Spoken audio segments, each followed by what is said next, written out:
Hi folks, so this is lesson 8 and today we're going to look at elastic potential energy.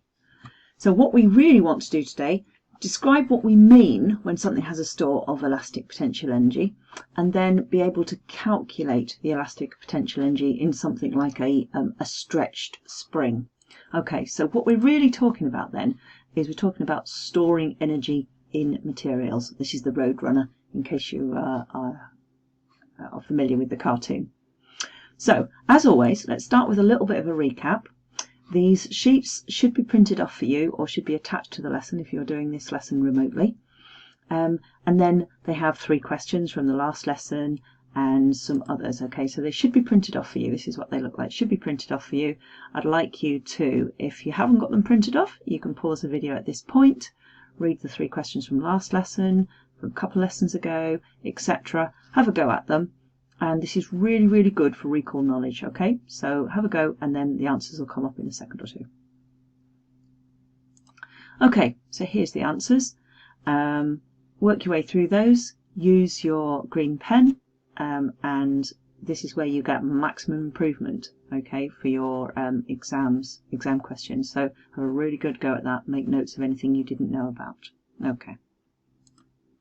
Alright then, so as we said, today we're going to look at elastic potential energy. So basically, if we were going to make a catapult out of something, what would we want from the material? We would want something elastic or stretchy.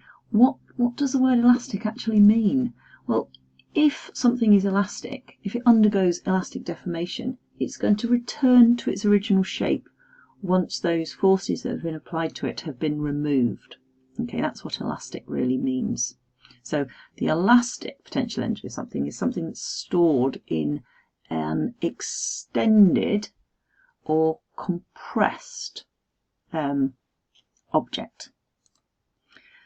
So grades 4 and 5, levels 4 and 5, we're looking at factors that will affect the elastic potential energy store of a spring. If we can calculate it, that's a level 6. And if we can rearrange the equation, then we're looking at a higher level. Now this equation, the equation to do with elastic potential energy, is not one that you have to remember. It is supplied to you on the exam sheet. Okay, you just have to be able to use it. So good opportunity to familiarise yourself with some of the keywords used in this lesson. Make sure you're keeping a keyword sheet that's got the spellings and the definitions on. Really useful. Use the keywords correctly then in the exams, and it makes it really easy for an examiner to award you the marks.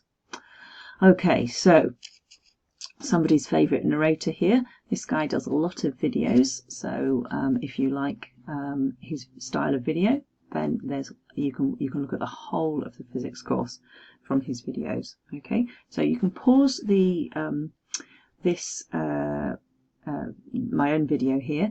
Okay, go back to the original PowerPoint and then you can click on the link and watch the video.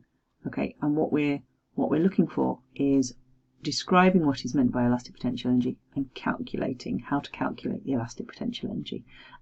Okay, and we'll go through some of those things on the next slide anyway. So pause this video and off you go. Okay, so as we said before, an object is elastic if it regains its shape after it's been stretched or squashed. So remember, as well as in a stretched object, it can also be in a compressed object.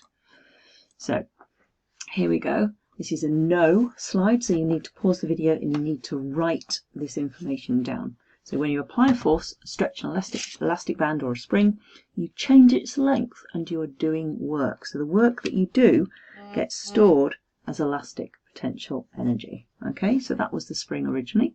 You compress it, you've got stored elastic potential energy in there. And if you stretch it, you've got stored elastic potential energy in there too. Okay, now as I said, this is a select and apply equation, so it's given on the data sheet.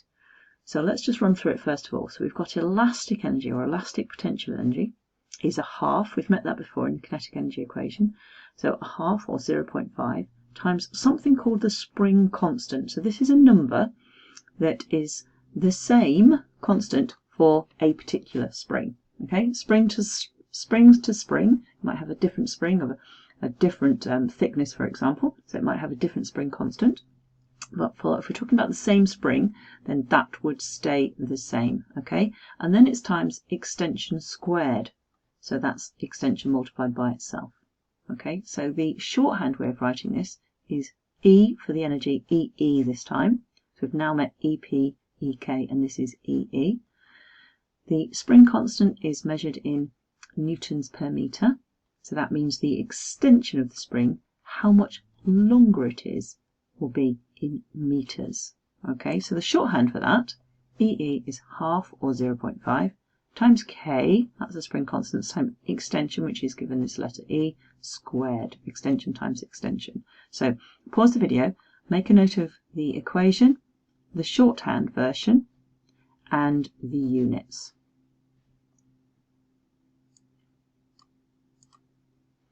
Okay. So the extra bit of information you need to know is that the spring constant tells you how stiff the material it is. So the more stiff the material it is, the harder it is to stretch or compress the material. So although E stands for extension in this equation here, it can also represent compression. So just thinking about energy transfers, what energy transfers take place as you stretch a rubber band and then you release it? Pause the video and have a go at that one. All right, so thinking about our answers to this question then, chemical store of energy in your body, okay, to the elastic store in the stretched band, to the kinetic energy store as the band then moves, and a little bit of energy will be dissipated or wasted to the surroundings. Hard to comprehend that when you're thinking of a small object. Now, this is a select and apply equation like it said, but it's only given in one form on the sheet, so it's given in that form there. So therefore you need to be able to rearrange it or learn the rearrangements.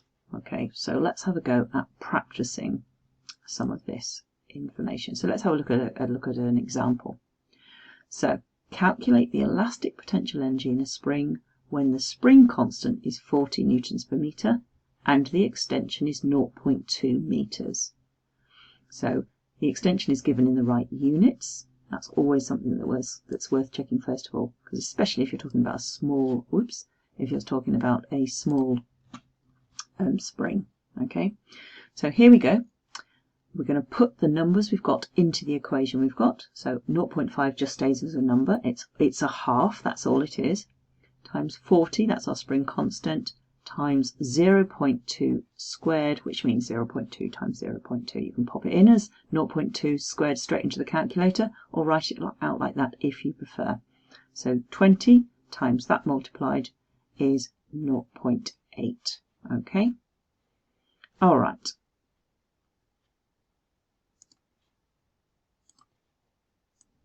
So let's try another question. This time you're going to pause the video and have a go at it yourself, and then we'll look at the answers. All right, so substituting the numbers you know into the equation and showing me your workings, please. So 0.5, that just represents the half there, spring constant of 30, and our extension was 1.2, so we've got to square that number. Okay, don't forget the units at the end, it's energy, so the answer's in joules. Okay, here's another one to have a go at. Again, you're calculating the elastic energy this time. Bungee jumper. All right, then let's look at the answers. So we've got our half times 1500, which is our spring constant, times 0.5 times 0.5. Oops, let's just pull that back into the center. There we go. Okay. So 187.5, don't forget the units, joules. Now the next one here involves a bit of reworking. Work out the extension if the energy is 30 joules and the spring constant is 400. So I would suggest that you put the numbers straight into the equation and then work out how to get extension squared first of all on its own, and then the extension on its own. If you find it easier, you could go back and look at the extension using that equation there. So pause the video if you need to write that down. Okay, so here's the question. I'll give you time to work it out, and then we'll come back and look at the answer. Okay, so what did you get? Oops, let's just move this off. Okay, so we've got our 0.5 times our 400, which is our spring constant there, and we're trying to work out the extension this time, but we knew the energy was 30 joules. So this substitution, which I explained on the rearranging formula equation, will earn you a mark in the exam. Then we're going to rearrange it to get E squared on its own. So to get E squared on its own, you've got to divide this side of the equation by 0.5 times 400, which is 200. And that will cancel out. So if you're dividing this side of the equation by that, that would cancel it out. But you must take it over and do the same to the other side, which is how you end up with 30 divided by 200, because that's your 0.5 times 400. And we're left with E squared. Okay, so our E squared is 0.15. But we need the extension, not the extension squared. So to get E on its own, you square root the other side, and that gives you the extension of 0.38. You might need to rewatch that again. And then when you're happy with that, let's move on and let's do some practice. So these 3 sheets are attached to the lesson, or should have been printed out for you, and you can have a go at those. They are supplied with the answers, so you can self-assess.